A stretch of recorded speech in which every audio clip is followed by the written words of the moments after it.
All right, welcome to the Upleveled. podcast. I'm here with my guest and great friend Alex Huss.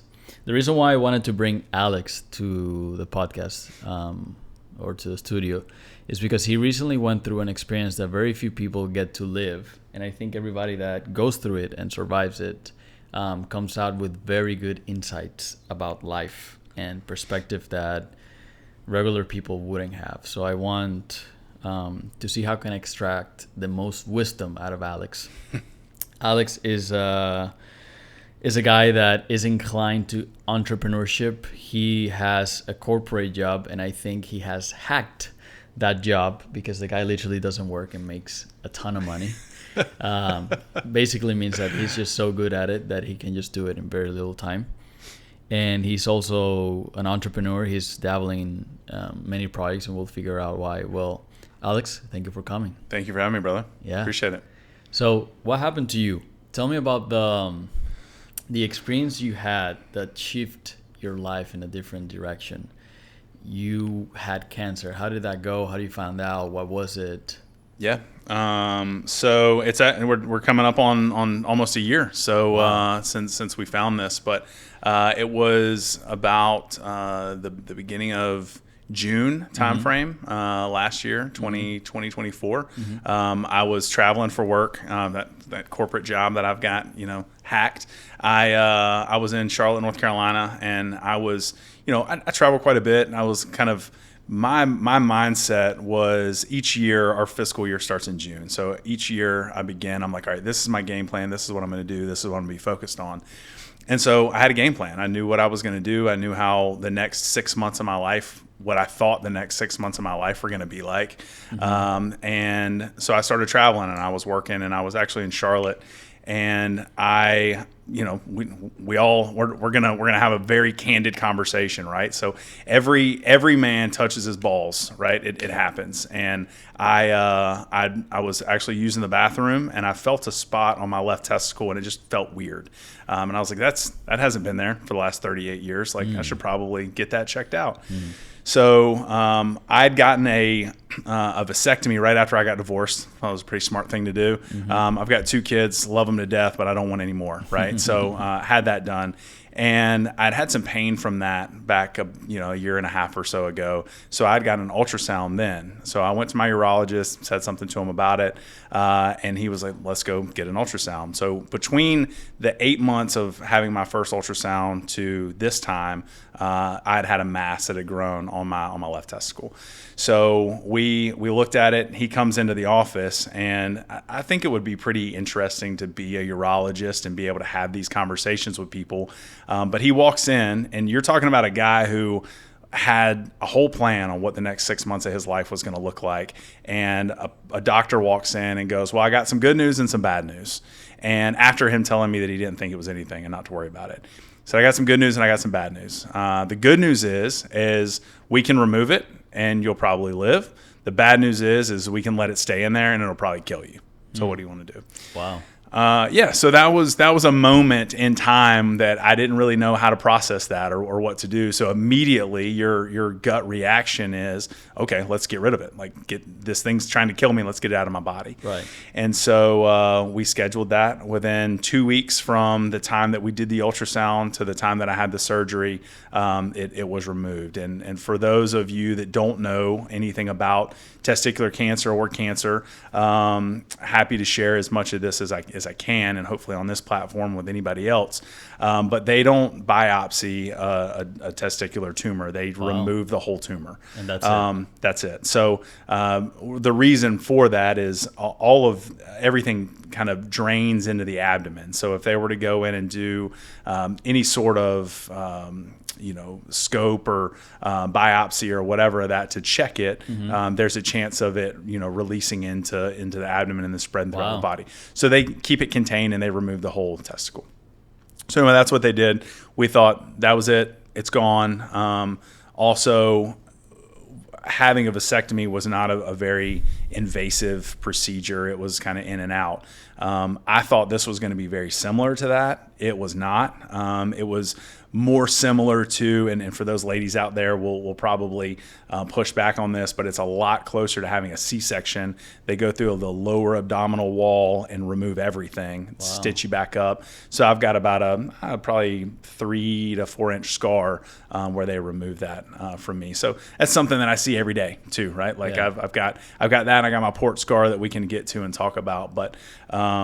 So then I went back to the oncologist, which is a cancer doctor, or a doctor that puts a bunch of, problems into a computer and it spits out what sort of poison they should give you, and realized that I'd had a tumor that had popped up, that had spread into my abdomen and then into my lung, a place into my lung. So the tumor had actually grown pretty rapidly and was trying to get into the rest of my body. And then we found out that I was going to have to start chemo. And I still remember, I've got a picture of actually you and I eating this big, massive sandwich at this restaurant. That was the day I found out that I was going to have chemo treatments, and it was an interesting day. So, I know you've probably got a bunch of questions. I can ramble for a long time, but to go from June 1 to feeling like I'd finally like gotten everything on track the way that I wanted my trajectory to go. And then, we're talking 3 weeks later, being told you got to start chemo and who knows where your life's going to go. It's just, God throwing a curveball. But it was an interesting time in my life for sure. So you basically had this plan. You said, I know how the 6 month is going to go. Yeah. And then suddenly out of nowhere, you get all of this news. You feel this spot in your testicle. Then the doctor tells you, hey, you have something else in your abdomen and in your lungs. And now you have to do chemo. Yeah. It's like scratch the next 6 month plans. Yeah. This is what's up. Now let's figure out how to stay alive, right? Let's figure out how to be there for your kids, right? Like that's the goal. Nothing else mattered at that point. It was, let's figure out how to make sure that I can still be here for my kids. Is obviously not to the degree that you have experienced it, but every time I get, and luckily it has been less and less that I get sick, but every time I get sick with something bad, I usually remember I had this like super bad intestinal infection. That was horrible. I ate something and it poisoned my body and it went through my intestines, and it was one of the worst experiences that I've had, pain wise and mentally. My body was draining liquids like crazy. It was just insane. I was in the toilet, trying to get rid of this, and it was so strong that I just lost consciousness. Wow. And my now wife came, back then it was my fiance, she came into the room running, that she told me, I don't remember what happened, because she heard a super loud thud, like I fell into the floor, and I woke up probably, 20 seconds after, but I was so depleted of electrolytes that my brain was shut down. And it was so uncomfortable, such a painful experience that it always reminds me of this proverb. I don't know where it came from. I think it's from India, but it says, a healthy man wants many things. Yeah.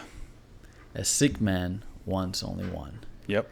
So it brings me to the conclusion, and every time I think about it, that it's hard for people unless they go through an experience like you did, or people that have a high capacity of being sensitive to inputs, information of other people that have gone through, to realize that without health, you cannot even play this game.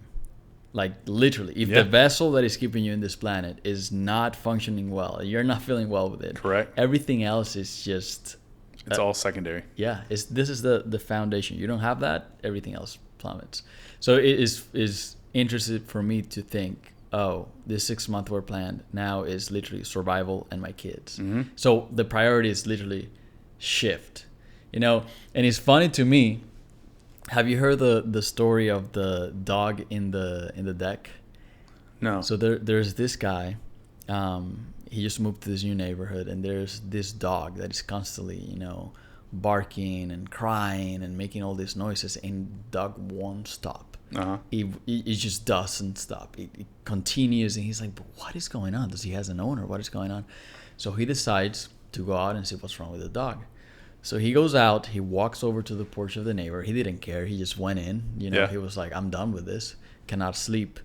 And he sees that the dog is laying on a small nail, like a construction nail, But the nail is not long enough, or it's not hurting him enough for him to stand up, but is long enough for him to complain. And I think in life, sometimes we got those type of nails that we're laying on that they hurt, but since they're not that painful, it doesn't move us to action. But then suddenly life goes like, oh, you need more in order to make a change? Here you go. Right. And then it delivers that slap, and for different people, it can be different things.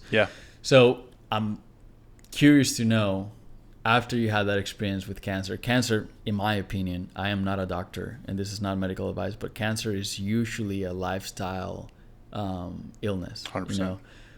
Very few times, you can have something hereditary where your family suffers from it, but most of the time it's something that is built up upon years and decades of bad habits. You survived this, and I think one of the most impressive things that you did with this was that I think you have more hair now than you had back then, which is freaking ridiculous. So how has your life changed after that? What were the things? Give me the 3 core messages that you can share with the audience after being a cancer survivor, and beating cancer like a champ. So I would say, if we're talking 3 core things, right? I learned who my people are. Like, I learned who my core people in my life are and need to be, right? So with that, I grew a better relationship with my children, with my oldest son. He lives about 3 hours away from me. So being able to kind of grow that bond and make sure that relationship was there has grown tremendously for him and I, which I would say the silver lining out of me being sick is him and our relationship got 10 times better than it was.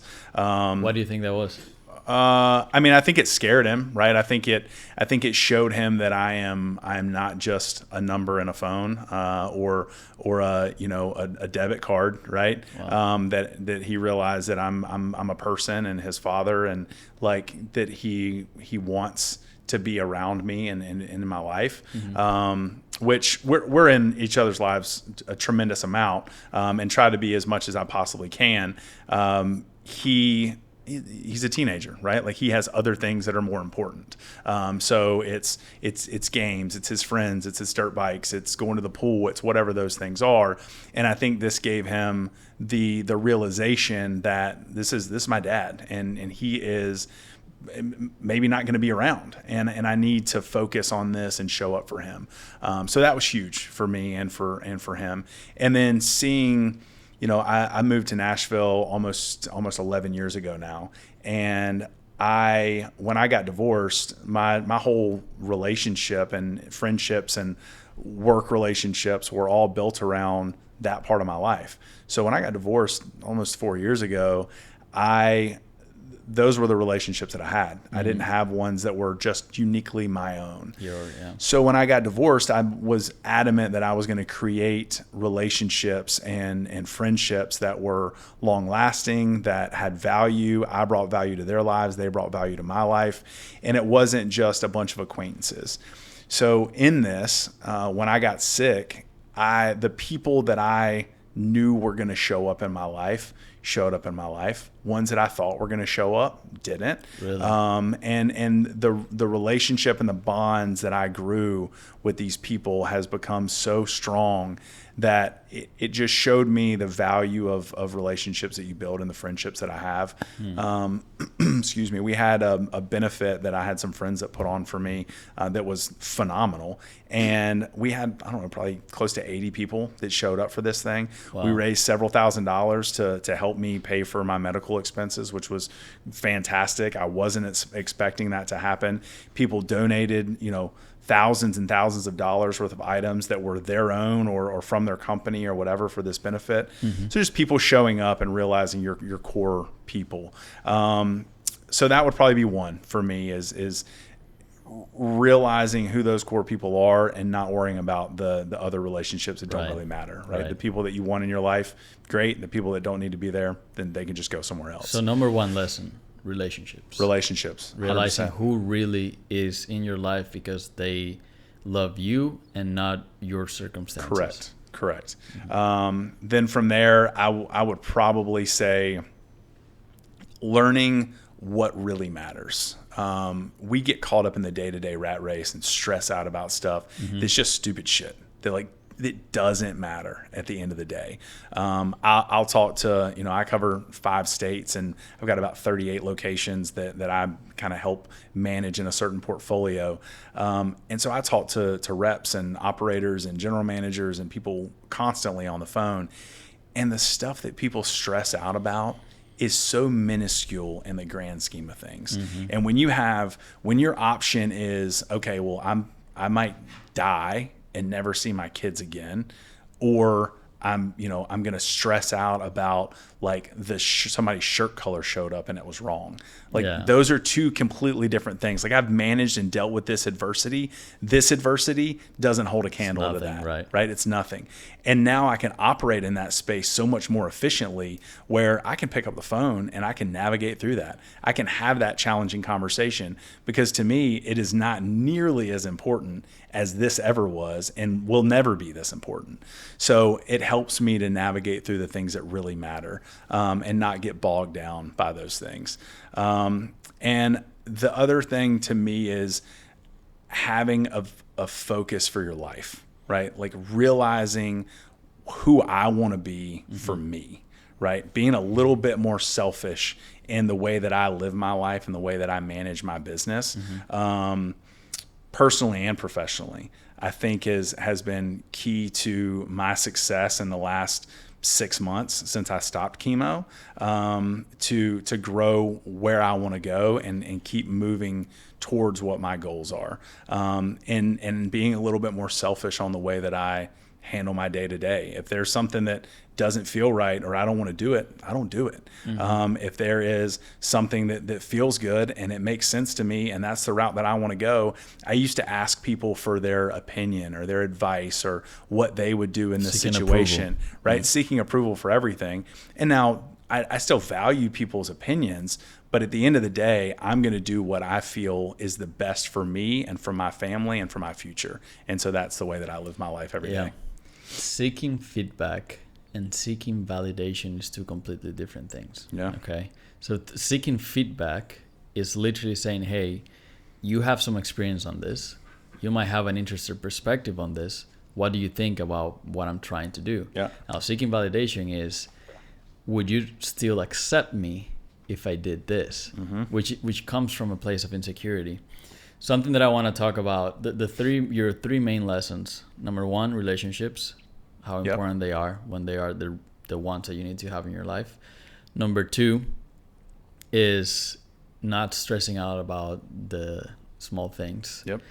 And number 3 is doing you, being authentic to yourself, to what you want. Like, I mean, this is an experience. This life is just a journey. We're going to die.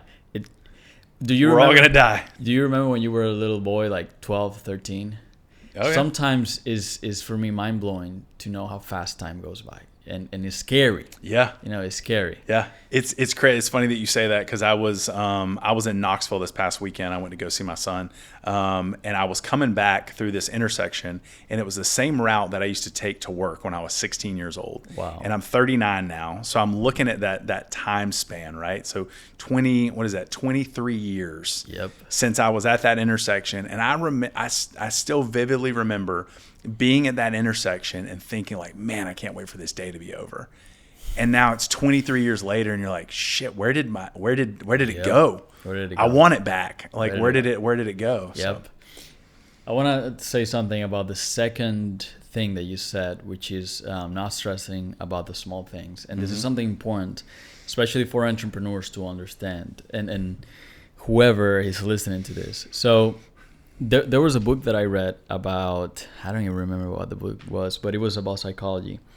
And he gave this beautiful reference about what and how happiness is enhanced by different factors in your life. So if you think about horrible experiences in your life, the bad moments, the stressful moments, the illnesses, the losing somebody that you love, and everything that we recognize or we think they're bad things that brings us suffering, a moment of discomfort, is, imagine a tree. The harder the things you go through, the deeper the roots of that tree, right? And then let's think about happiness, about the trunk of the tree and the leaves, right? So imagine a human being going through life, and all this human being has is the trunk and the leaves and the branches. What's going to happen if a little wind come by? It's going to blow the leaves off. Is that tree is going to fall. Yeah. So the roots of that tree comes from the hard times. So every time you have a hard time, just understand that this is going to serve as a perspective of what happiness looks like. Yeah. The darker the shadow in your life, the easier it is for a small light to make a big impact. Oh, yeah. So I always think about that, because now with the things that I've been through in my life, obviously I've never been through cancer. I've never had that scare in my life. But we all go through bad things. And trying to ignore those bad things is like not acknowledging where you came from or how much you have grown. We need the balance. You cannot know what happiness is if you don't know what suffering is. Right. That's just how it is. Yeah. Now, I believe that self-inflicted suffering is always going to be better than letting life give it to you. What do I mean by this? Let's say that you never go to the gym. Let's say you're always eating bad. You don't care about your health. You're drinking and all of that. It's going to get to a point where life is going to give you a scare. You know, it's going to give you some health problem. Either you are too obese, your arteries are destroyed because of all the vegetable oils and all of that. And now you suddenly get to this suffering moment where you have to get back in shape, like fast. Yeah. So instead of getting to that point, why not inflict yourself self-regulated suffering, which is go to the gym, you know, like suffer a little, go hit the gym. It's hard. It hurts. But do you rather give yourself the suffering that is regulated and is in a controlled environment, or you rather life give it to you and it's random? And you don't know what's going to happen. Yeah, exactly. Right. Yeah. Yeah. So it's funny that you say that, because I was actually having a conversation with one of my coworkers today about that, and about like when you take things and you just kind of like push them under the rug, or you just kick them down the street, right? As that analogy, it just compounds, and it's still going to be there, right? You can go to sleep, but when you wake up tomorrow, that problem's still going to be there. And being able to manage it and handle it and have those challenging conversations when they need to be had, right? Helps you, right? It takes that off your heart, so you can focus and be the best version of yourself that you need to be. Instead of, like we were talking about, stressing out about whatever those things are, deal with them, right? Deal with it right now, mitigate whatever the risk is, and move on in whatever capacity that is in your life. And so when we're talking about health, it's funny when you make the comment about challenging things that make you better in the long run. There's three things that I think of for me that were monumental in the man that I am today versus the boy that I used to be. Right. My oldest son, Caden, I tell him all the time that he saved my life. I mean, he really did. His mom and I weren't together when we found out that she was pregnant. I freaked out. I was 25 years old. Wow. I didn't know what I was going to do. You know, I was going out all the time. I was drinking all the time. I was smoking like 2 packs of cigarettes a day. Wow. And have any money. Like, I was in a bad spot. Right. And I knew that, like, that was my trajectory, right? Like, that's where I was headed. And then another thing, right? God was like, hey, you know what? We're going to throw this in the mix and see. Yeah. We're going to wake you up a little bit. And then I ended up with this awesome baby boy that like, then you had to figure it out. And then I changed my career and I changed my focus and I grew in who I was and made sure that I could provide for him. Right. So then I did that, and then I got married, and then I went through this process of a marriage for 7 years, and I lost who I was in that process. And then right before my 7-year anniversary, my then wife at the time told me she was filing for divorce. And so another kick in the face. Yeah. But then I looked at it and I realized, like, Caden being born was one of the scariest, like, things that threw me for a loop ever, but ended up being the best thing that ever happened to me. Then, my ex-wife filing for divorce, I didn't know what I was going to do at the moment, but it showed me so much about myself and who I am and who I needed to be, who I wasn't being, and that changed my life for the better. And then from there, I thought that, I got everything figured out and life is good, and I've made all these changes, and the boys are great and they have what they need, and I'm great and I have what I need, and I'm building these awesome relationships, and I got friendships, and we're starting businesses, and work is great. Like, everything's good, and I'm on, cruise control. And then he was like, hold up. There's some things you still need to work on.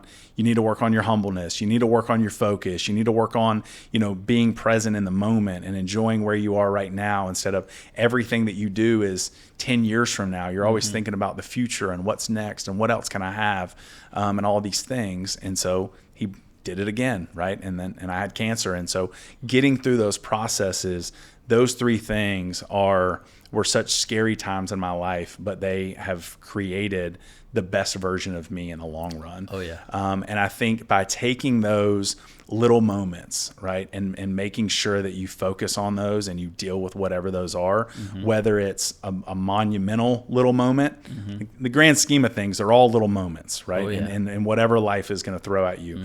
Nothing that you're handed today is going to dictate who you are in 10, 15, 20 years from now, unless you let it dictate who you're going to be, right? If you're going to let that thing overtake you and consume you, then I could be a guy that had cancer forever, right? But that's not who I'm going to be, right? It is something that happened to me. I overcame it. I moved past it. And now I make the changes in my life moving forward, so I don't ever have to be the guy that has cancer.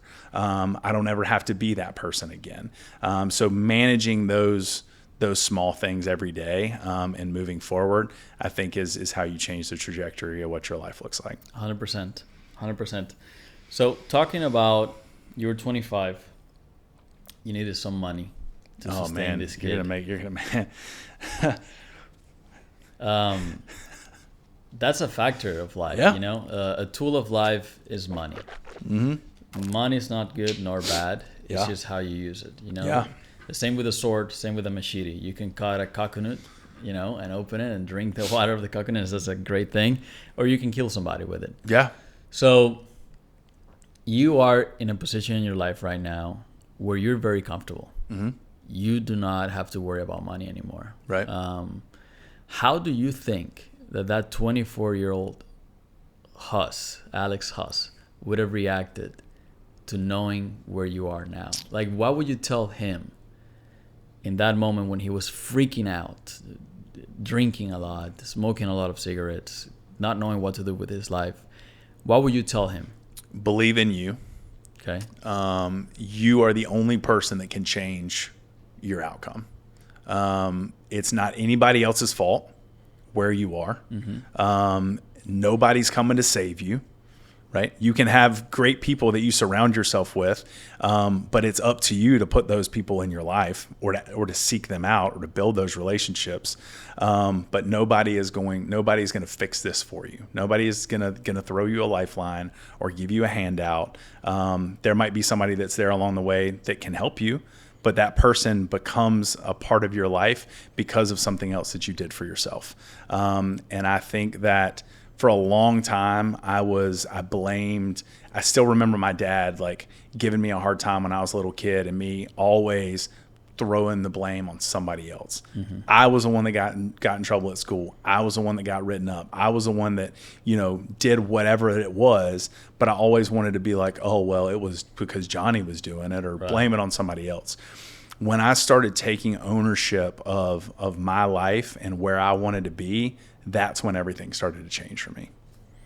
Must have been a scary moment. A 25-year-old not Yeah. knowing. At 25, you don't know what the fuck is going on. No, Not really. no. And then knowing that you're having a kid with somebody that you're not with, Yeah. and you don't have the means to sustain that kid is it's a scary thing. So, cahoots to you for getting to where you are now. Yeah. Thanks, brother. Now, you are somebody that if somebody has you in their life, you're such a positive influence. You're a really good friend, and you have a talent for relationships, and you know it. Yeah. You don't have to be humble about that one. You know, I'll let you brag about that one. You're great at building relationship and maintaining them, which is something that is given to you, and I know you have worked on it. Let's talk about a little bit of what lessons you have learned from having a job. When I came to the United States, I'll probably tell this story later in another episode, but I realized something about myself that it was very hard to admit. And I couldn't understand why. And I felt like that it was very unfair to me. There was something about me that never made me believe in the normal academic path of I'm going to go to college. I'm going to find a job. I studied psychology in college. I'd never finished it was like a dual program where you finish bachelor's with kind of like a master's too. Mm-hmm. So I didn't finish that. I did all the credits to have the bachelor, but they don't give you the certification unless you finish everything else. And I did psychology because that was the only thing that really attracted me. Like I just wanted to understand more people, and I wanted to understand myself better. And a big realization when I came to the United States was that I sucked at being an employee. And I don't say this like, oh, look at me, I'm an entrepreneur. This is so amazing. Like people don't understand how much I suffered for not being able to simply be good at having an employment. Yeah. Because at the beginning of a career, like it's very hard to if you are coming from ground zero. Obviously, if you have some help, yeah, you can become an entrepreneur if your parents support you, you have a place to live, or the other version is just like literally how do I do it? You live whatever you can and you eat whatever you can and you try to make it happen. But it made me realize like the employment path was never going to happen to me. I tried it and I kept trying and going against my nature, and it just didn't happen because I just don't have those qualities. And then I started realizing that for me it was more natural the entrepreneurship pathway. Mm-hmm. It came easier. It matched more my energy, the way that I do things. And I started realizing that if you're good at being an employee, you have a good base. You know, you can have a good salary that you can sustain yourself with. And from there, you can build on an entrepreneurship path. Yeah. For me, it was like, hey, swim or die. Like I had to survive with entrepreneurship. And a confession, for the first 7 years of entrepreneurship, it was hell. It was literally hell. One of the most difficult things that I've done in my life. Mm-hmm. Because for those 7 years, the only thought that I had was, am I ever going to be able to make this? Yeah. And after the first year, it was like, can I do this? And then you have some hope, and then the second year it doesn't happen, and you ask yourself, can I do this? Well, I don't know. It's been 2 years. Okay, third year, and you can see where that takes you. And on the 7th year, a month before you actually make it happen, you have no freaking clue where the hell you're going to end up. And you're like, what the fuck should I do? Like, should I go back to employment? Should I find something? I know I'm not good at being an employee because I just can't deal with the monotony of things. Right. What should I do? And then a month after, you see a path, and suddenly it's like, wait, is this it? And then you keep going through that path, and things start to pay off. Mm-hmm. And then that's when people say, oh, this guy is an overnight success. That's when it happens. Yeah. But I'm curious to know, because my opinion on entrepreneurship, you can only achieve true freedom through entrepreneurship when it comes to the monetary thing. And I think you have realized that maybe years ago, or I don't know when that came to you, because now, even though you are still working for this company, and you're one of the guys it's ridiculous how little you work compared to how much you earn, because you are so good at what you do. But now you are starting all these entrepreneurship, projects. What made you say, no, I need to start something myself? Yeah, I mean, I think I love what I do, right, for a living, right, as a 9 to 5, right. But I've always wanted more. I've always felt like I can provide more. I can bring more to my own organization or something where I partner with a friend.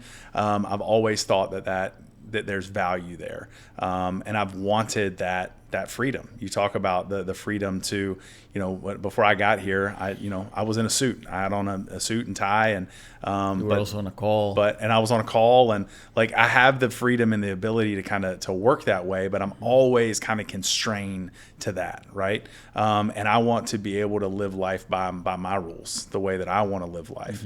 I want to not have to worry about money. I don't want to have to worry about like where and when I can and can't go and do something. I want, the people in my life to be able to feel that same way. I want to be able to tell, my girlfriend, my wife, that this is what we're going to do, and this is what life is going to look like. And realize that that's what's going to happen. It's not a pipe dream anymore. It's not a thought. It's not a fantasy. Like, I've done the work through these channels to elevate ourselves from a financial standpoint to where we can do whatever we want to do. And that's the goal. That's where I want to be. And I'm 39 now. I'll be 40 in December. And my goal is to be in a position to where by the time I'm 45, that I don't have to do my 9 to 5 anymore if I don't want to. I can still and have the freedom to do that, and be able to balance all that would be great. I think I can do what I do now for 25 more years if I want to, but I just don't want to. So having the ability to transition over to that is the goal. And I think surrounding yourself with the right people, being, I've got a lot of really great friends and a lot of, great people that I've put in my life, and not being the smartest person or the highest earner in that room humbles you real fast and shows you what's out there and what's you can possible. Have, what's possible, what you can achieve. And the more that I've done that over the last 3 or 4 years, the more my income has increased across the board, but also the more that I've realized like how much I can chase, how much more there is out there, how much more runway there is to go after and accomplish all of my dreams. Right. So you said you love what you do, but it's also curious to hear you say that you no longer want to do it at a certain point. I mean, it's better to love what you're doing, even if you're a 9 to 5. It makes it easier to do. Yeah. But also you feel like this path is not going to take you where you ultimately want to go. Right. And something that I think people underestimate is having a 9 to 5 is not a bad thing, and I think it's a good thing if you do it the right way. You learn so much in 9 to 5. I always see 9 to 5s as a paid like career. Like you're going to college, but you're also getting paid. Like you're learning so much about the craft, but you also get a paycheck at the end of the month. Yeah. It might not be the most fun thing. It's repetitive. It is monotonous. Yeah. But you're learning so much about an industry, and you're getting paid for it. In entrepreneurship, if you want to learn something, you pay somebody to teach you. Right. You know what I mean? Right. So here is an inverse. So I don't think anybody that is in a 9 to 5 is losing their time unless the job is no longer teaching them, challenging them in some form, in some shape or form. What I think is a waste of time is going through a job and just going through the motions and never challenging yourself. There's always a way that you can challenge yourself in any job.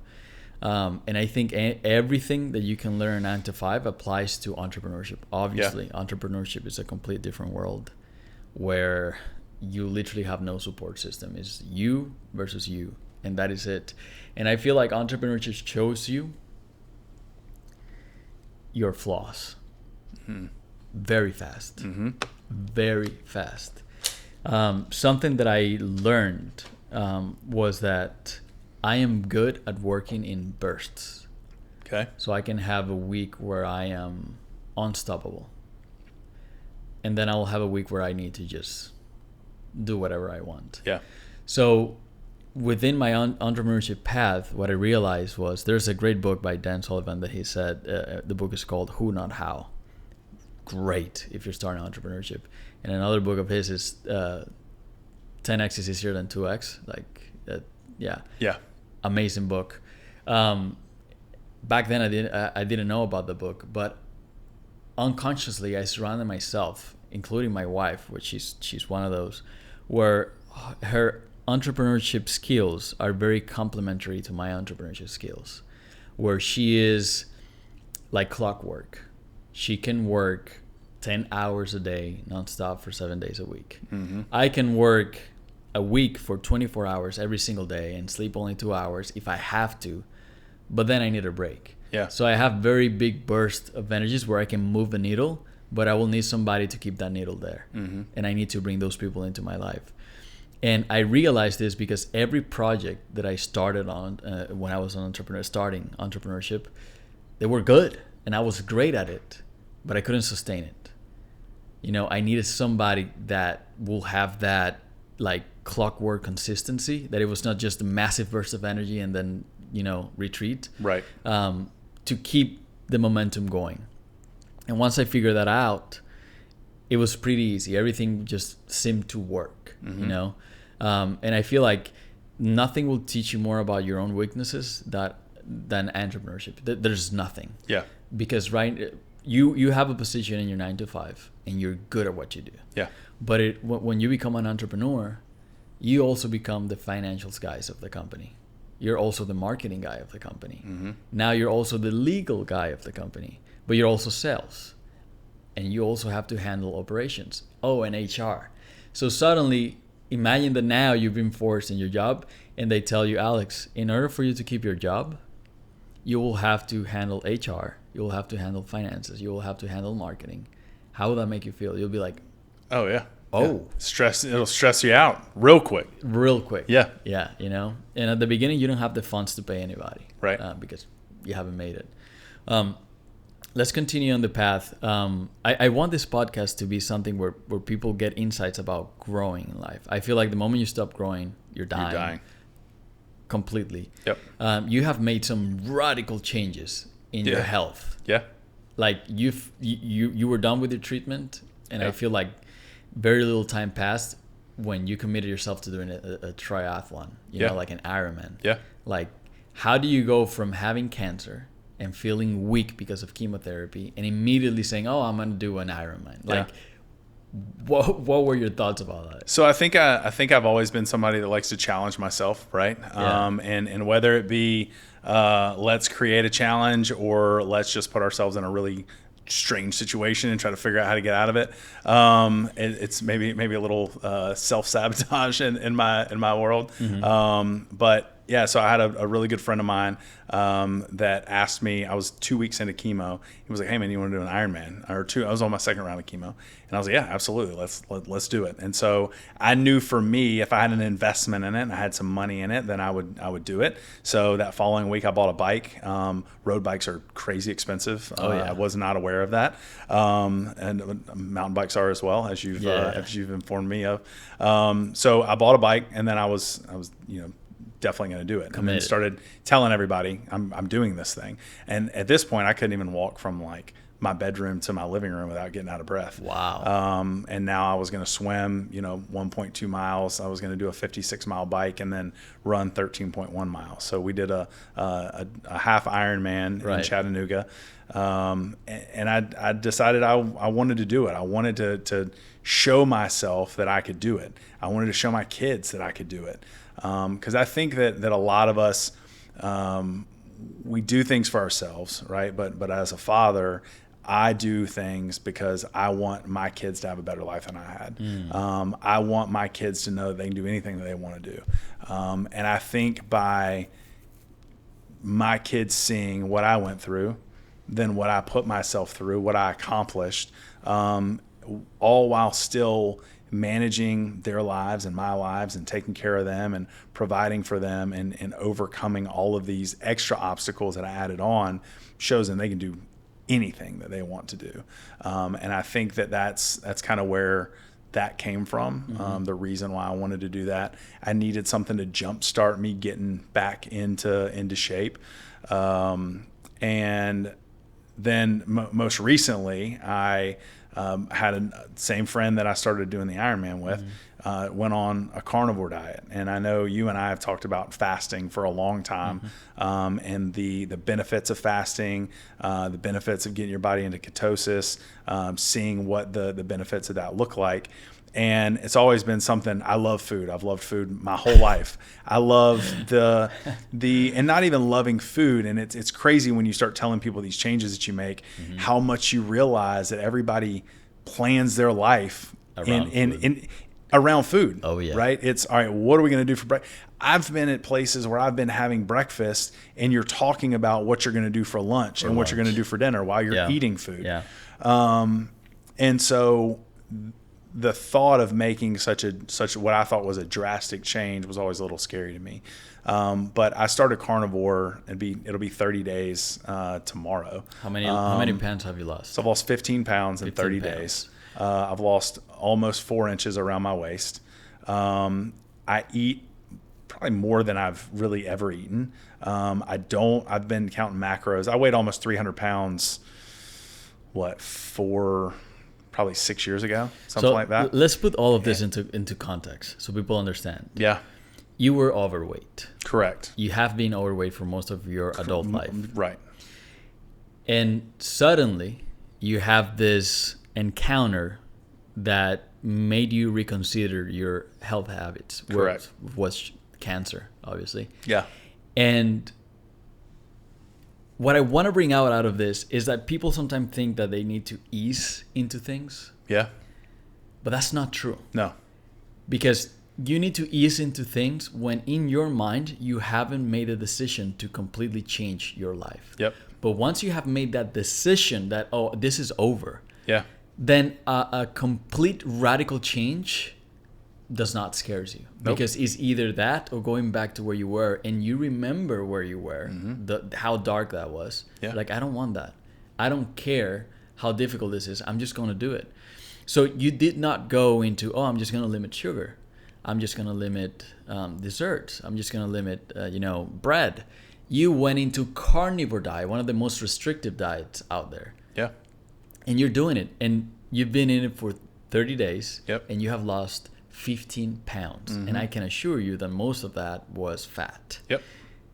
Think about losing half a pound a day. Like, that's pretty remarkable. And I'm very, very proud of you for you doing this. And I feel like after your experience with cancer, you have become somebody that now you're not bullshitting yourself anymore. Yeah. You're not patting yourself in the back. Oh, it's okay. Let's have this ice cream. Yeah. It's okay, Alex. You deserve it. Yeah.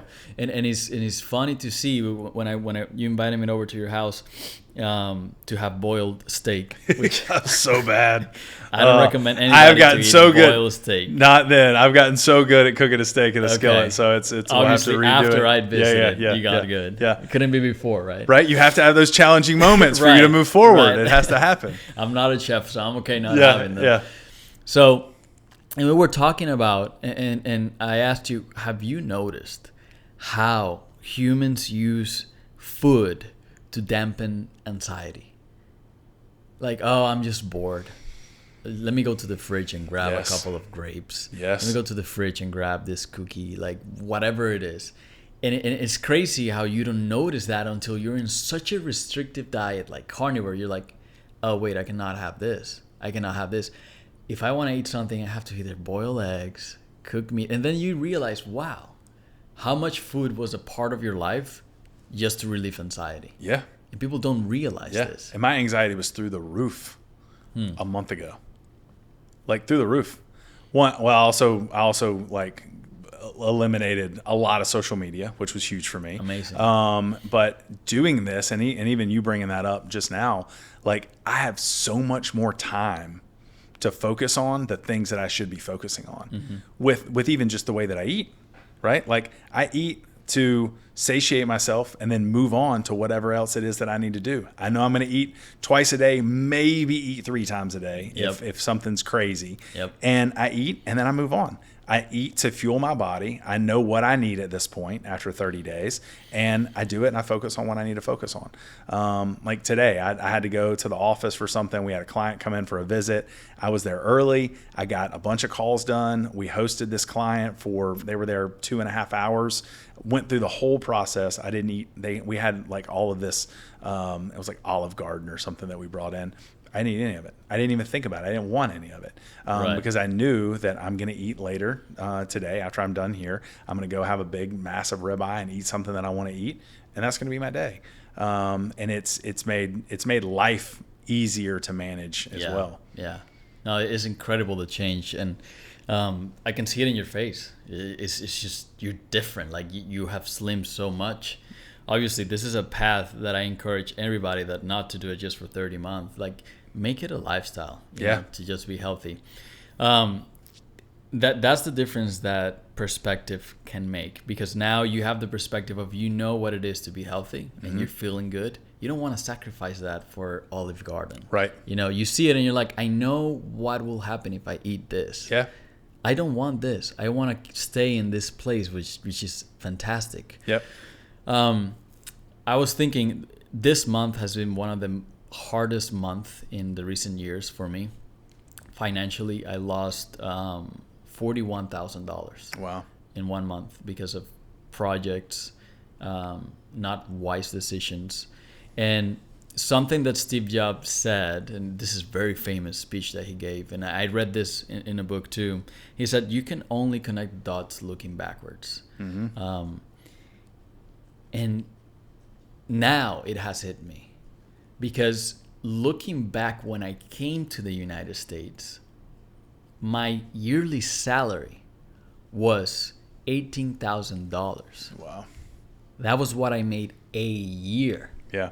And I was surviving on that. Like, just conceptualize that. Yeah. How can you survive with, I don't know, $1,500 a month?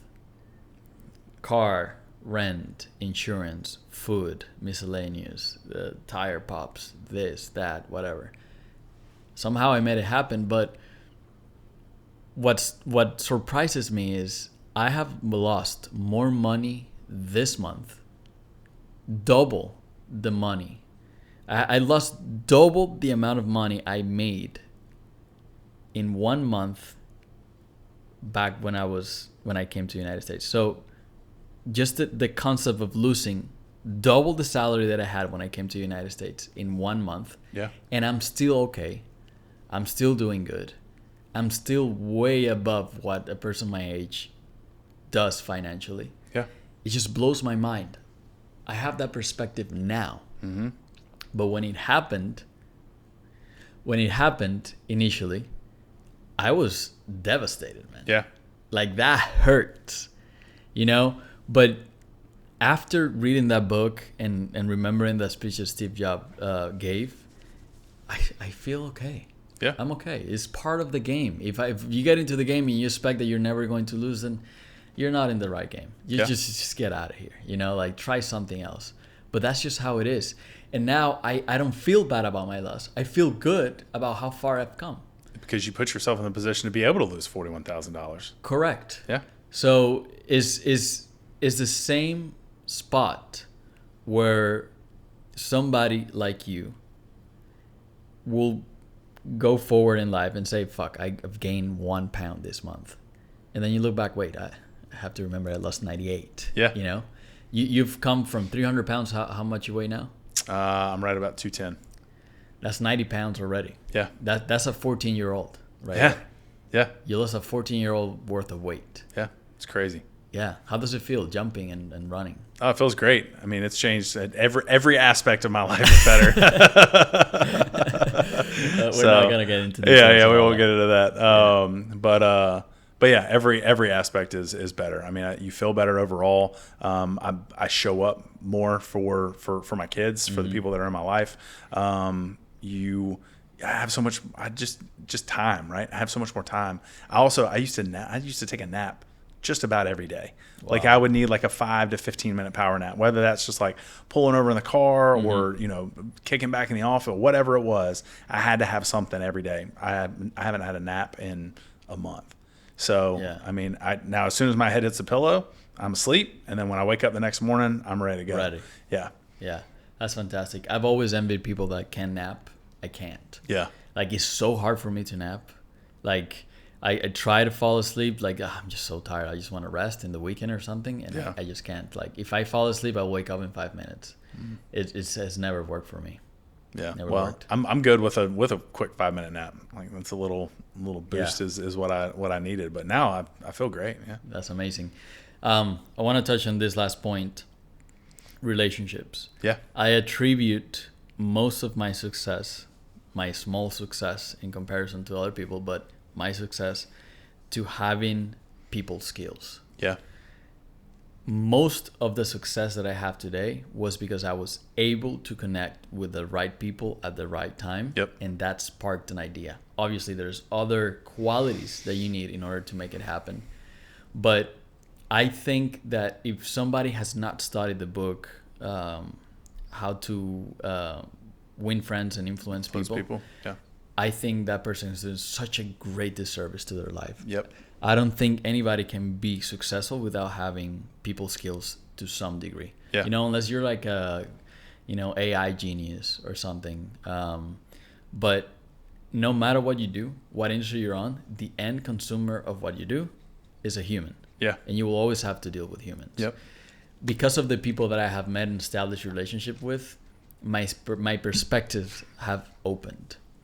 And just meeting the right people and being able to keep that relationship in your life can mean so much more than having technical knowledge. Technical knowledge is easy to acquire. You can hire somebody. But having the distribution or the right person that can make that business happen is what makes everything pay off. Yep. So you are great at it. I don't know if you have read about it, if you have studied it, if you have practiced it, but how have those skills impacted your life and your career? Yeah. So I'll say a couple of things. I had a really good friend of mine that I grew up with, and his dad used to always say, it's not what you know, but who you know. Getting yourself in the right rooms, being in the right place at the right time, surrounding yourself with the right people to help you get to where you want to go is a game changer. Like, it makes life so much easier and makes the hustle easier and the process easier. I think for me, building relationships is a gift. I think everybody has certain gifts, like innate gifts that they're born with. Me being able to build relationships, I think, is one of those things. But I truly care, and sometimes it's to my detriment, but I truly care and value the encounters and the reactions that I have with every person. Whether that is you and I and the friendship that we've built, whether it's a lady at the convenience store. Before I came over here, I stopped to get a drink and literally had a conversation with the lady at the convenience store. She complimented me, I complimented her. We had an exchange and interaction. I hope that I made some sort of impact and meaningful impact on her life for the better. And I live my life like that all the time. There's no sense in living this life and wanting to create negativity or drama or put somebody else down. And I think if you can go at, whether that's business, whether that's personal, be uniquely you. Don't fake it, right? Don't put fluff in it. Don't be somebody that you're not, because everybody's going to see through that. And then you got to remember, shit, who was I the last time that I met with this person? What was it that I told them that I did or I wanted to do? Be who you are. Show up uniquely you and authentically you every time that you have an interaction with somebody, and you're going to build a relationship with them, or you're not, right? And I think that's the other piece of that too, is I'm not best friends with everybody that I meet. I build a good relationship with somebody and they know that they can count and they can rely on me. But I've realized over time that the true relationships and the ones that I want in my life and that I need in my life are the ones that are in my life. And I think once you can realize that, to grow relationships, you have to come into it with a meaningful value add, right? You have to show up for people. You have to be uniquely and authentically you. And you can't sugarcoat stuff, and you'll grow a relationship if you bring value to that person and they feel like that value's there. Great. If not, then it's probably not going to go anywhere. But that is something that I've always wanted, is to bring value to other people's lives and to make some sort of impact for them. And I think people feel that and it resonates with them. And so in turn, I'm able to grow those relationships. And it's done really well for me in my life. I've got people that I can call for just about anything. I'm that guy who's like, oh, I got a guy. I got a girl for that. I got somebody that can help me with that. It might not be my circle, right, that I'm using and leveraging and bouncing things off of every day, that I'm growing my businesses with, or, helping my family out with. But I've got a relationship and a connection somewhere along the line that I've created a meaningful impact with somebody, where now they feel like they can help me with something, or they can come to me if they feel like I can help them with something, and I will. So I think that has been, from a relationship standpoint, the way that I've lived my life, and I'll continue to live my life.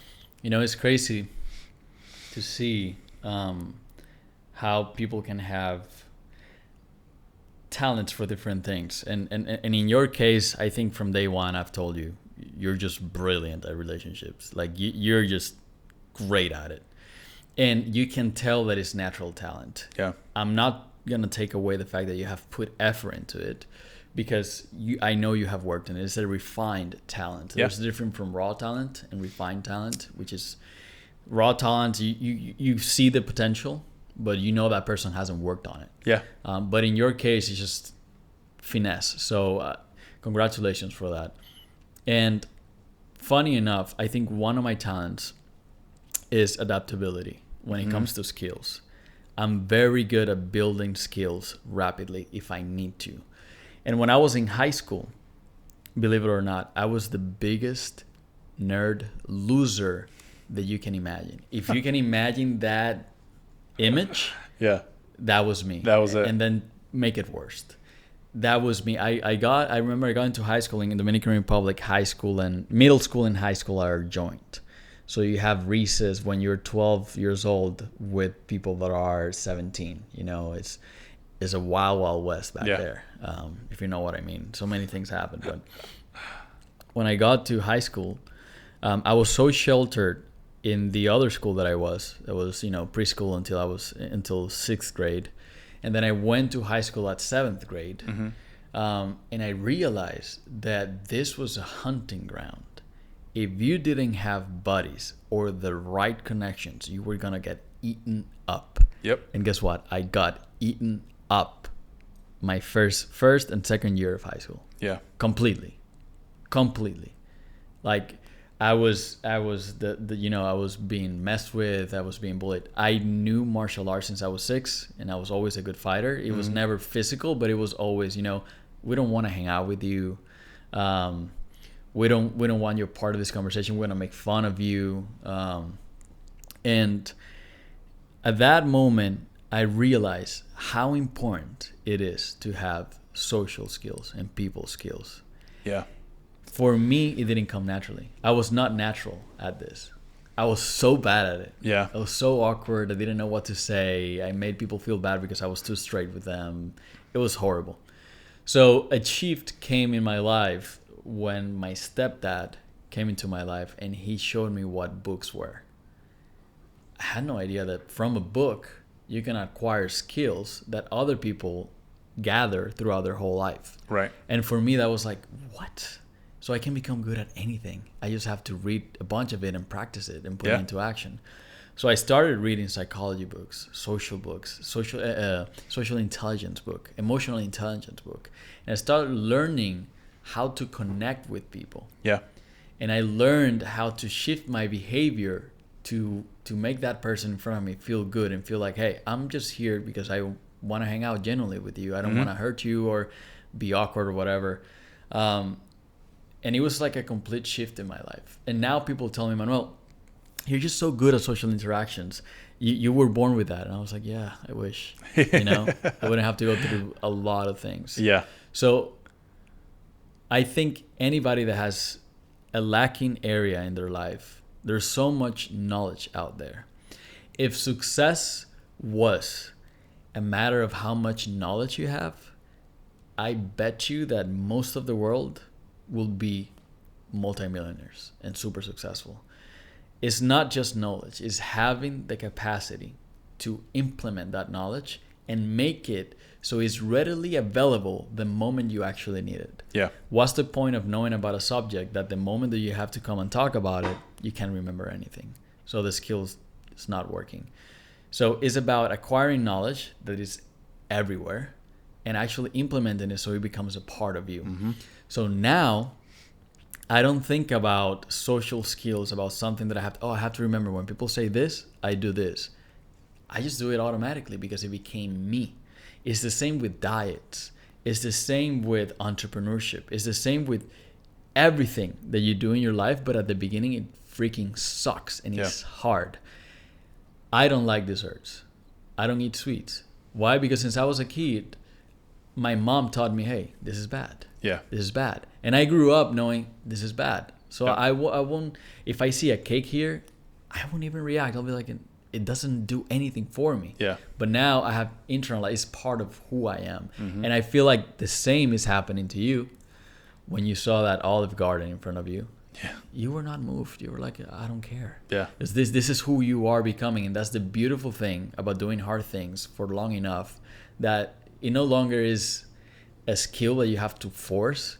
It's just natural, Yep. I bet you don't think about how to shake a new client's hand or what to say or how to text or how to respond to this. Yeah. For you, it's just like, you're just Alex. Yeah. And that's part of Alex's repertoire that he does, Right. So I feel like knowledge and skills are knowledge and skills until they become a part of you. And then it's just you. And they give you the confidence to do what it is that you need to do, right? And so then you do it instinctively. It's not something that you have to think or contemplate or process. You're confident in what it is and who you are and how you're going to handle it. And then you just execute. Yes. And that allows you to say yes to more things. Yeah. If I told you, Alex, I need you to build a relationship with this guy, we're going to make some business, I know you'll say, yeah, I got it. Yeah. That's it. I got it. And I know you got it because you're so good at it. And something that you said is, I love that subject because it's something that I do constantly with my wife. I feel like my wife is a T-Rex that has the same courage of a kitten, like a little cat. Okay. And she doesn't know she's a T-Rex. Right. Sometimes when she brings it out, you're like, oh, wow. Yeah. Damn, she's powerful. Yeah. She's brilliant. She can do this. I'm going to give you an example. We do mountain biking. Okay. And she's like, I don't want to do that. That's kind of dangerous. The first time I took her mountain biking, she hated me. And I think that was the only few times she actually had been mad at me. Yeah. It was because of that. And she was just afraid of things constantly, like a little route to go over it. She was like, oh, wait, I don't know if I want to do this. Now she's jumping jumps that have a 16 feet gaps. Wow. So I'm always telling her, hey, let's look into your past. What things you thought were hard that you ended up excelling at? And let's use that as evidence for this new thing. Because we never interpret the new challenge as coming as, can I do it? And then you look back and say, wait, I've done more difficult things. What we were talking about, Yeah. Like, this problem is nothing compared to the cancer I had. Right. It's the same, like, this challenge is nothing to this challenges I've overcome. So I feel like everybody can build their confidence just by doing little things. And if you have literally nothing to build your confidence up on, there might be people that have never done anything. Just say, hey, I'm going to do 10 push-ups for the next week. And once you do that, you say, I've done a week of 10 push-ups. What can I do next? So you can build up on those little things and compound all the it. little things, man. Yeah. Until it becomes something you're like, wow, this is who I am. Yeah, I had a conversation. Actually, it's funny you say that. I had a conversation with a rep today. We were doing a little Teams call, and we were going over his portfolio and coming up with a game plan. And he was like, "Man, you've been successful. Like, let me ask you, like, give me some pointers on like how can I be successful?"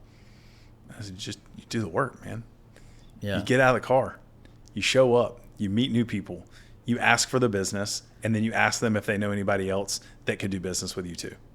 Right. He was like, "Oh, that sounds pretty simple." Right. It is Simple, but not But easy. you got to do it. Yeah. You got to get out of the car. You got to ask the question. Right. There's so many people that don't ask the question and they don't get out of the car because they're not confident enough to do that. Right? They get scared. They get timid. They get freaked out about whatever it is. And whether it's you working your 9 to 5 or it's trying to create some new career and being an entrepreneur, like you got to take the steps. You got to get out of the car. You got to keep moving forward because that's where you're going to grow your confidence. You talk about you and your business 7 years ago. You could have quit at the 7-year mark. You could have been like, you know what? I've been doing the reps, I've been putting in the time, and it's not what I want it to be.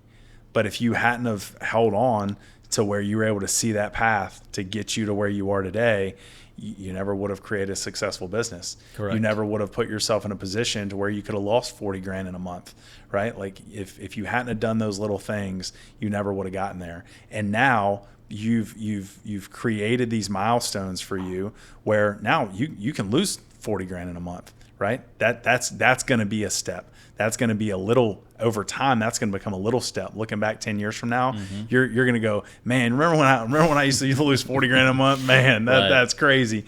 Because now you're in a position where you're making, 10x that in a month. And it comes from those little wins and building that confidence, and the relationships that you're able to build with yourself and your business and those around you. Yeah. The compound effect of everything is ridiculous. And when you think about it, there's so many ways to look at it. There's a great book that I highly recommend anybody that want to have just minor success at anything.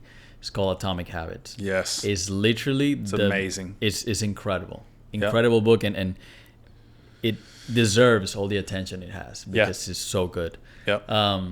And I was in Tampa going for some business meetings over there, and I was sitting around a group of friends, and I remember we were eating some Dominican food, and I was talking to them, and they're all chubby, they're not in shape, and that's okay. If you're chubby, I'm not discriminating against that. Carnivore. Yeah, the carnivore. And I was telling them, they're my friends, and I just wanted to tell them what I felt, what I thought, and I said, I'm going to eat this, and I'm going to eat a lot in this trip because I just love Dominican food. I don't have it here in Nashville as much. Yeah. And when I go back, I need to go into a diet. I'm going to do keto diet.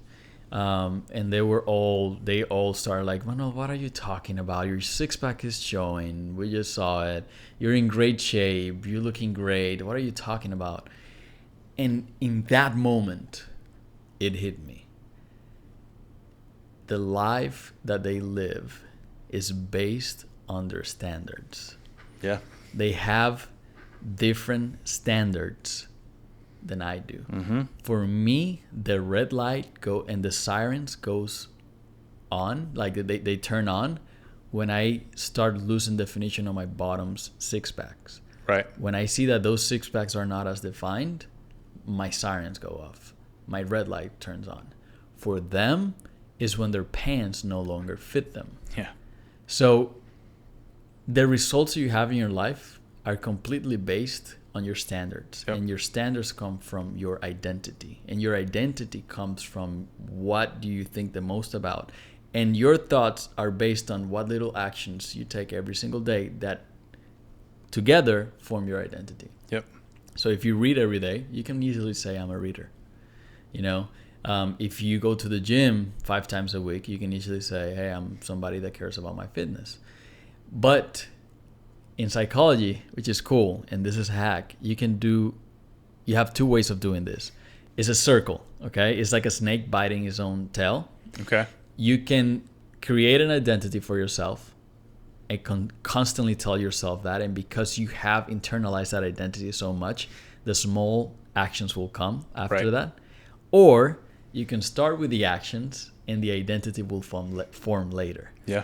It works different for different people. For me, it's more the small actions. I start with the small actions and I start forming my identity. Yep. But for some people, it works better to form the identity better and then the actions follow it. Yeah. So you can do it both ways. Oh yeah.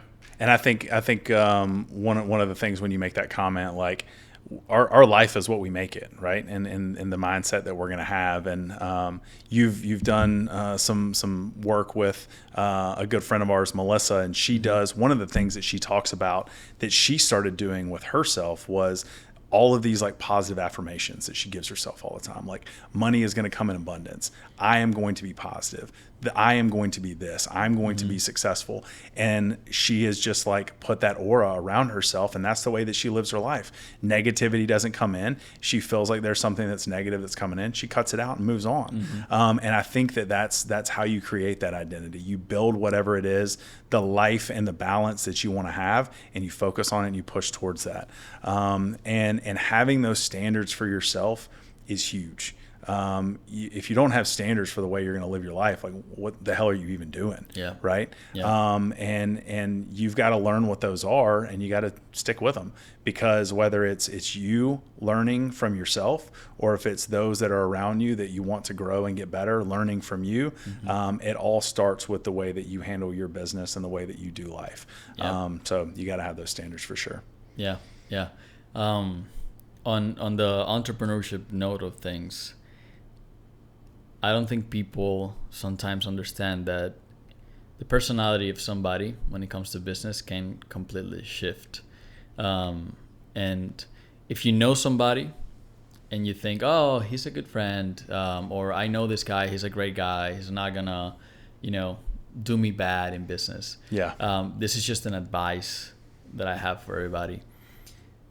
In business, when we're talking about money, you have to think about money as resources.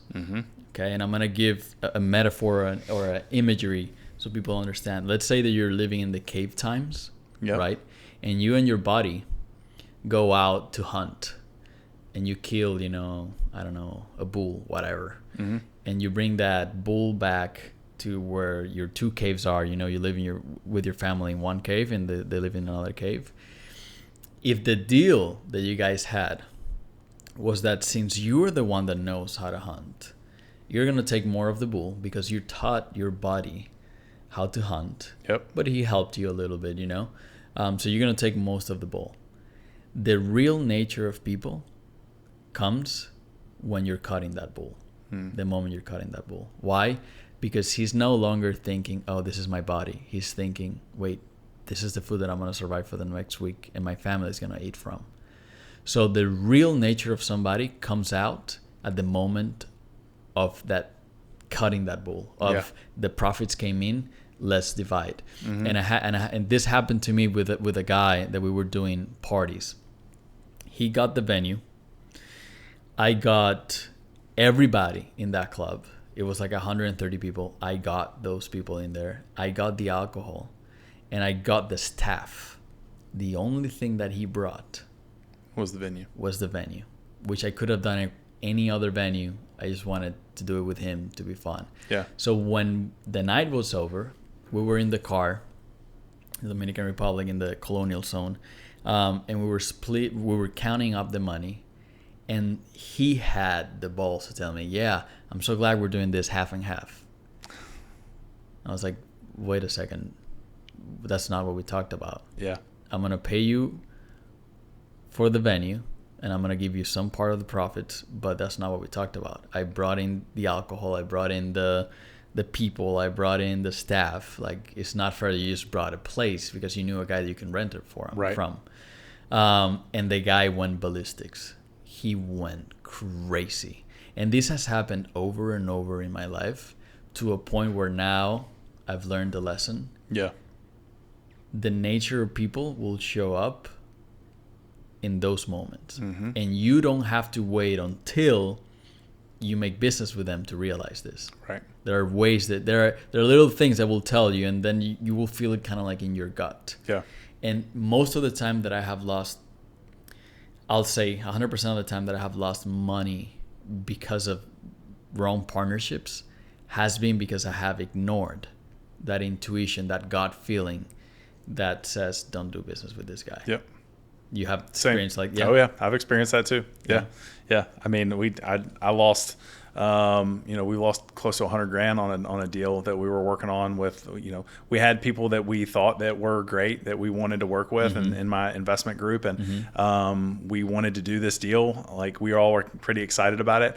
But at the same time, we were like, this seems interesting. Like I don't really know if we want to do this. And sure enough, like we gave somebody $100,000 2 years ago and I haven't seen shit for it since. So probably not going to again.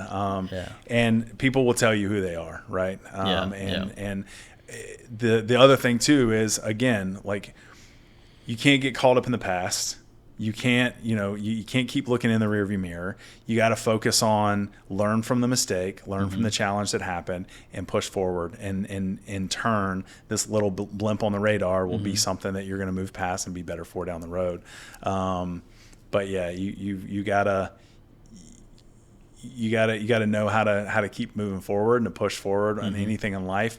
And I think in business, right, and as I'm growing the businesses that I'm growing, it is surrounding myself with the right people that are going to help you, being okay with not being the person that did the hard work on the front end, right? Like one of my businesses that I'm investing in and that I'm partnering with is like he holds all the risk. Everything is on him on the front end. Like I don't deserve 50% of this, right? I deserve what I bring to the table, and I'm fine with that because I'm learning and I'm growing and I'm building something that I can take that revenue from that, and then I can focus on what my ultimate dream is, and that's being in real estate and developing my own. I want to develop my own properties and my own communities, right? Like that's the dream. That's a dream that I've had since I was a little kid. This is a source for me to get there, but I'm not entitled to half of this. Right. Whether I grow this to 10x, 100x of what it's been now off of my relationships and what I do, he was the one that put the hard work in on the front end. So having those relationships and knowing that and pushing forward, I think will be the win for all of us at the end of the day. Yeah, 100%. Something that I've learned in last couple of months, I started with something on Instagram saying, hey, I'm going to show how much money I can make by flipping houses in 1 year. And this reminds me of a book I read about marketing, where it talks about how the quality of something really doesn't matter if you're riding the right wave. Let me explain. So real estate typically is a great business, right? Yeah. But what has happened to real estate in the past 2 years? Oh, it's changed drastically. Plummeted. Yeah. Destroyed. It's just frozen. Yeah. Right? So something very important in business is understanding and learning how to read trends. I was not able to read those trends. So I went into this head on. And a house that I was supposed to sell for $280 because of the market plummeting, I was lucky to sell it for $212, where my margins were like this thing, which doesn't make sense to do it. Yep. And an example that I can give people is if you go and you place a restaurant right outside of, let's say, a gym, and you put a restaurant that says protein meals, keto diet. People come out of the gym and they're usually hungry. They want to eat something. Yep.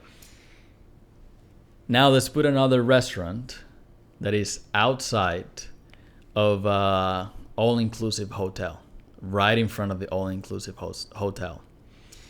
Most people in an all-inclusive hotel are constantly eating and drinking. Yeah. If they go out of the hotel, do you think they want to eat again, go pay for food when they're staying in a place where they have unlimited amount of food? No. Even if that restaurant is better than the restaurant in front of that gym and has better food, better service, what restaurant is going to do better? Oh, the one outside the gym. And that is what tells you that's the importance of the market, trends, understanding the trends of the market. It's not so much about how good you are.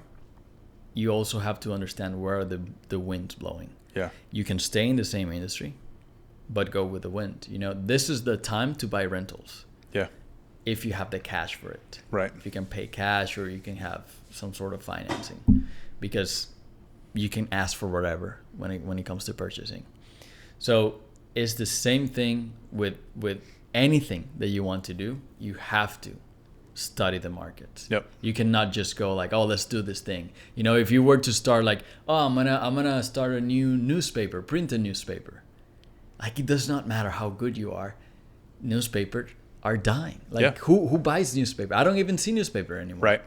I think it's been like 2 years that I've seen like a physical newspaper. Yeah. You know what I mean? So I think in entrepreneurship, a part of of your success comes to looking and studying trends. Yep. And it took me a while to realize that studying trends was so important. Yeah. Until now, like now I get it. Well, and I'll say this too, and one of the businesses that I've partnered in and have started is us doing something that's been done for years and years and years and years and years and years and years. Mm-hmm. Right? There is one big player in this Middle Tennessee market that has had their hand on the throat of this industry for a long time, and they haven't had any competition. So I wanted to create a business, and I thought that getting into this business was the right route to go, but it was going to cost about $8 million to start this company. So I found somebody that had already put in the infrastructure. They already had the equipment. They already had the staff. They were already doing this, but they were doing it in a little bit of a different industry, saying, hey, I can bring this business to you. We can tweak what you're already doing, and we can grow this, and we can literally push this monopoly out if you're willing to go after this business. And that was me from an entrepreneurial mindset, finding a problem that needed to be fixed, but leveraging the resources that I had to create a path forward, because I didn't have $8 million like to invest in this business. And if we had invested $8 million right off the bat, the return on investment wasn't going to come for a long time. Right. So being able to use the resources that I had and the mindset that I had and the connections that I had, the relationships that I had built, we were able to create this business that we're now going to grow and be able to be very successful in that space. And I think seeing the trend and knowing where we needed to go and knowing where we needed to be is going to pay dividends in the long run. And I think realizing where there's things that have been done for a long time that people have just become accustomed to, when you can tweak and make that just a little bit better. Right, just a little bit better to where somebody's going to pay a premium for it, or somebody's going to do that one thing with you instead of with somebody else. I think that's where you find the magic sauce in the entrepreneur world and create something that's pretty impressive. Yeah, and just to clarify this, just because you catch a trend, it does not mean that it's going to be successful. Like, there's so many other skills required in order for you to ride that wave well. But if you have the skills and you catch a wave, that's it. Yeah. That's literally it. Right now, I'm thinking a lot about how, like, every single business that I do has to be uninterrupted by AI. Yeah. So if I do anything, it has to do something that will be interrupted maybe 40 years from now. Right. For example, one of my businesses is commercial cleaning business.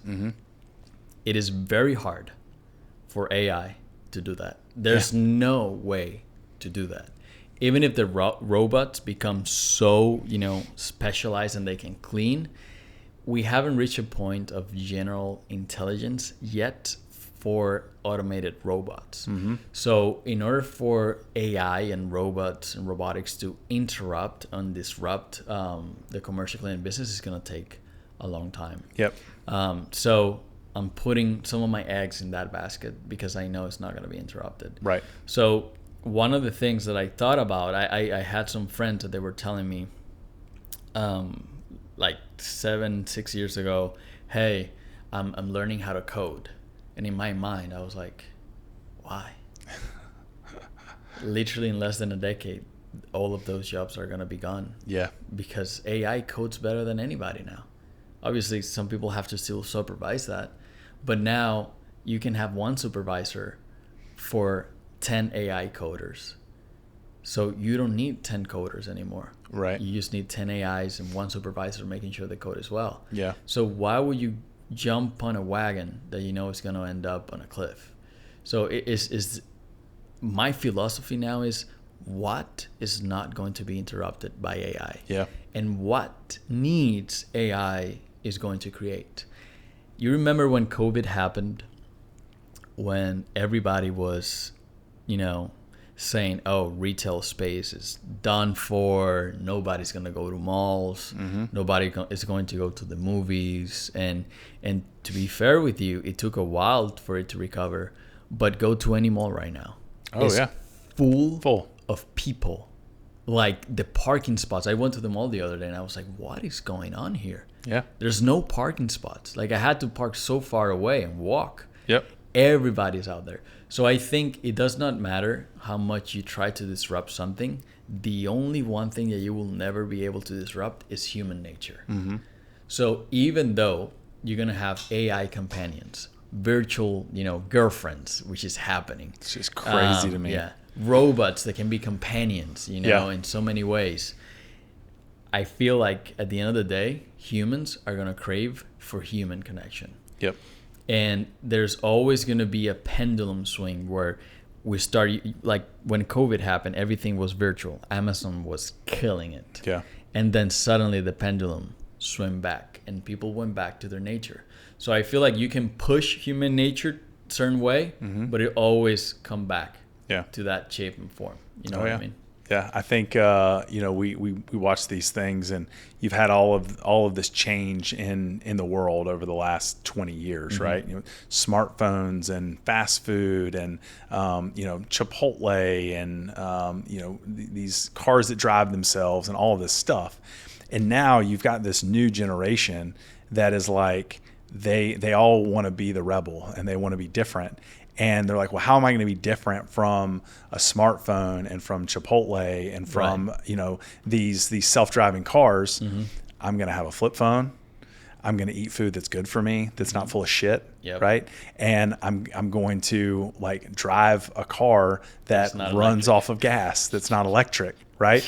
The stuff that was cool and state of the art 20 years ago is where it's going back around. I was walking by not a restaurant. I was walking by a store in the mall, and I was in Charlotte a couple of days ago. And I can't remember what the store was, but everything that was on every model was the same clothes that I wore when I was in high school. Wow. 20 years ago. Yeah. Like that, the cycle of what that is. They had a box, this little plastic box that was around I think it was on the belt loop of one of the models. And it was one of the cameras, with the windy thing on it. Yeah. And they thought that was cool, and so cool that it's in its own case, and you got to carry it on your, all of this stuff comes in cycles, and it's all coming back around. And it makes me wish that I still had all the clothes that I had back then. That I could do. Yeah. I could sell them in some fancy thrift shop instead of all the stuff I gave to Goodwill. Put a store and say, hey, yeah, right. This is the new thing. Exactly. But yeah, this stuff all comes in cycles, and knowing, where that's going to come. And I think you're spot on with the human interaction piece. There's a lot of things that AI is going to take away, but I think that people are going to long and miss that piece, and it's going to come back around. Or you're going to have some kid that has not had human interaction forever because his parents let him be raised on a screen, right? His school raised him on a screen. He did all of these things his whole life and never realized what the true value of friendship is, or the true value of, relationship with another human being. And they're going to sense that, and they're going to realize, oh, this feels good. This is where I want to be. And over time, those are going to come back around, and that's going to be the luxury, is sitting down, having a conversation with somebody, eating a good meal that was made by that person, having conversation in silence, right? Without all of this other noise going on. That's going to be the luxury, right? That's going to be what people are longing for. But we already see it. Yeah. You're spot on. Like, you're so right. We already see it. What do you think is one of the industries that has grown the most in the past year? Wellness. I was going to say like the glamping wellness space. Like as I say that, like that's what comes to mind. Yeah. Is how nice would that be to be able to just like go sit on top of a mountain somewhere and look at these stars that you can't even imagine. And turn off the phone. And turn it off. Yeah. And just be with the people that you love and that you want to be around. People are paying a fortune to be able to have do that experience.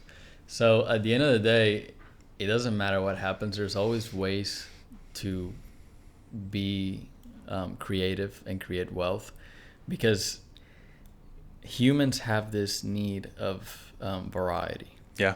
They always want something that they don't have. And I don't think that's bad necessarily.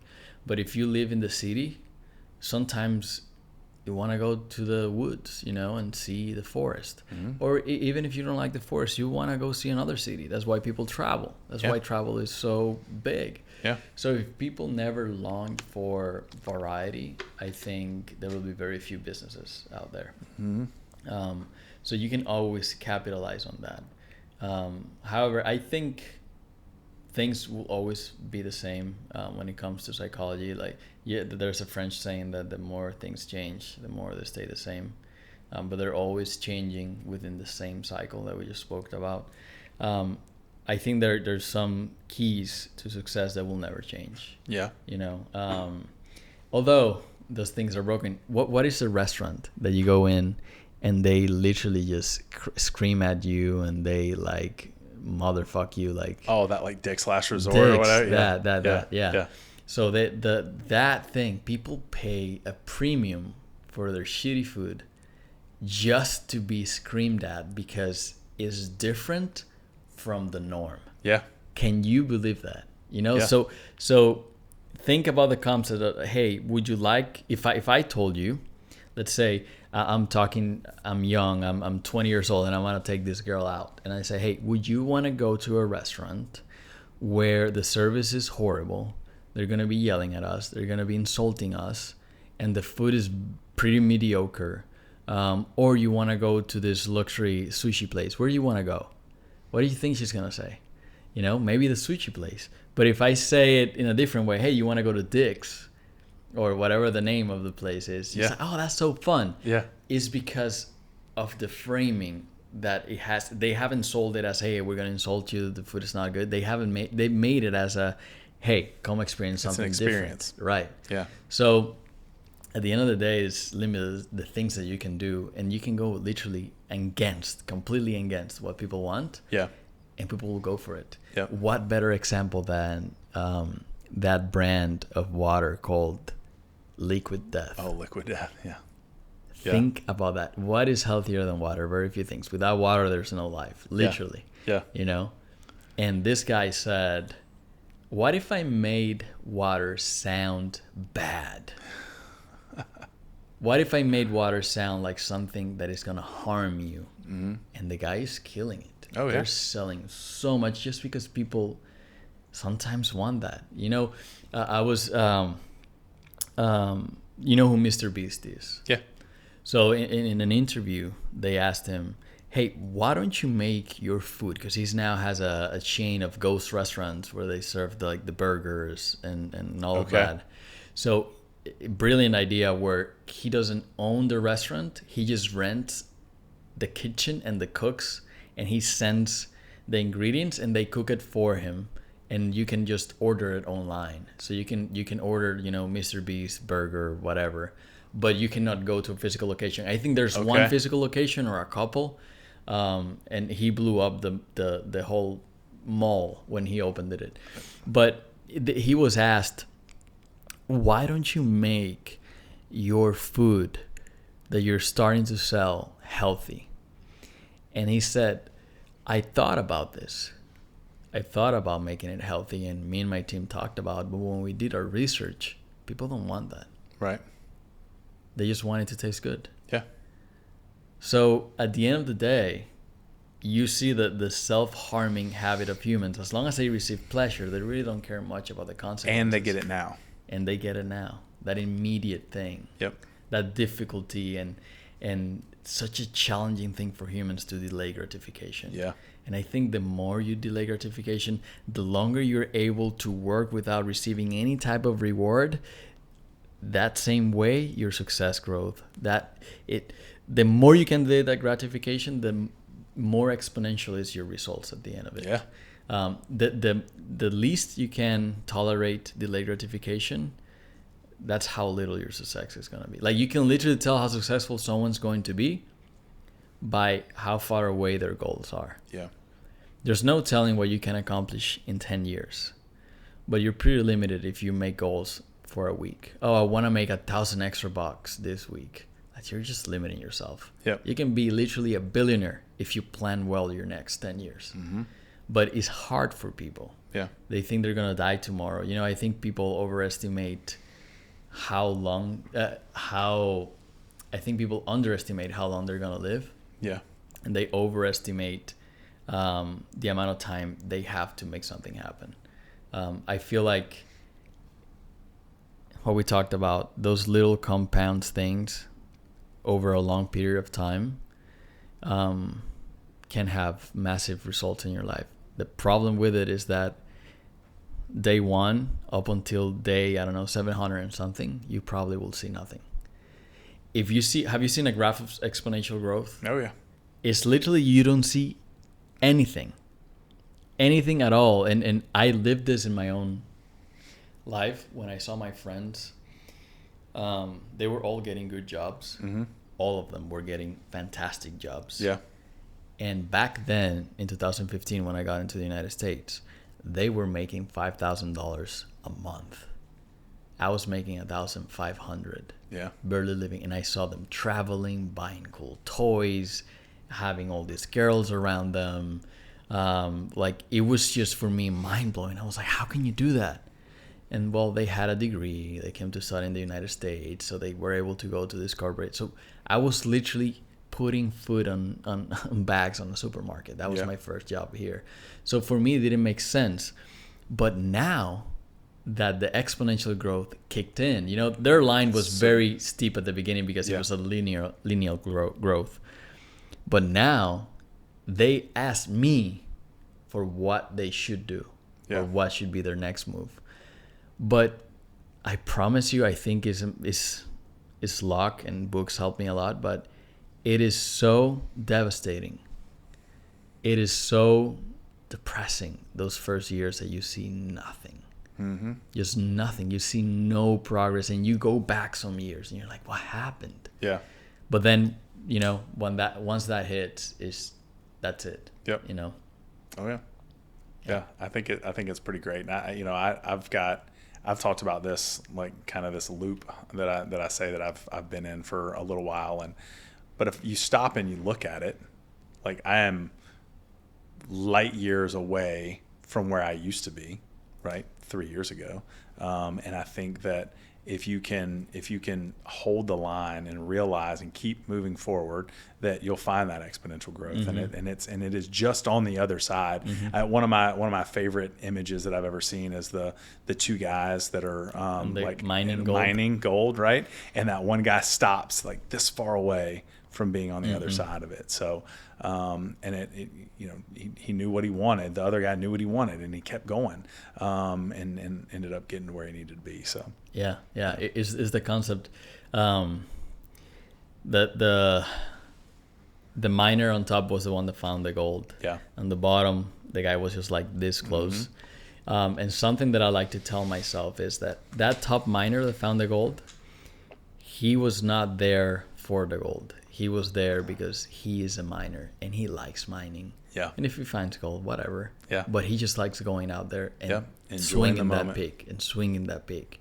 Yeah. And he loves feeling his muscles contracting. He loves seeing the dirt falling from where he's hitting. And he loves sharpening his pickaxe. His focus is his craft. Yep. He loves it. Yep. He just wants to keep on doing it. Right. The other guy got in it because he wanted to find gold. Because he wanted money. And the moment he didn't find gold, he got discouraged. Yep. And this guy found gold the first time and probably is going to keep finding gold because he's not focused on the gold.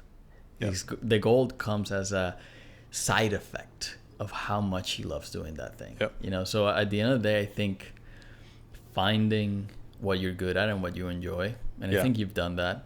You're a lucky bastard when it comes to that.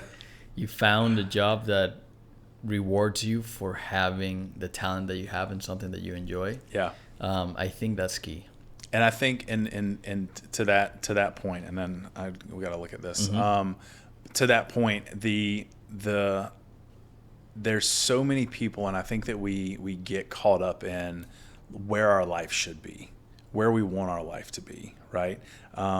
For a long time, I was always playing the comparison game, like, oh, I want this, or I want that, or I need this, or I need that in my life. And I think that once I realized, going through cancer and all of that definitely helped me realize this more, but I've got a pretty great life. I am very blessed to be able to live the life that I live and to be able to have the goals that I have and aspire to what I want to and be creating what I'm creating. I might not be at this level that I thought that I needed to be by now, but I am way further along than I ever thought that I would be if you were talking to the 25-year-old Alex. Right.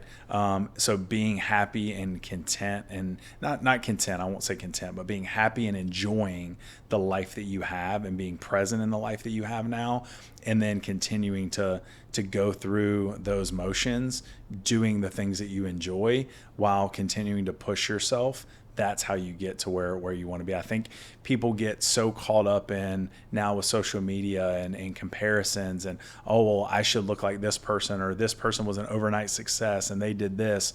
I think having your goals and continuing to aspire to those, but enjoying the moment that you're in now, I think is something that a lot of people miss out on. The moment they miss out on the life that they're currently living because they're always looking in the future for what's next to come. If you live in the future, you're anxious. If you live in the past, you're depressed. If you're in the moment, you're unstoppable. Well, absolutely. Everybody, this was Alex Huss. You cannot follow him because he is too good to be on social media, so you will have to only listen to him through here. Thank you, brother. Thank you, brother, for being here. Man.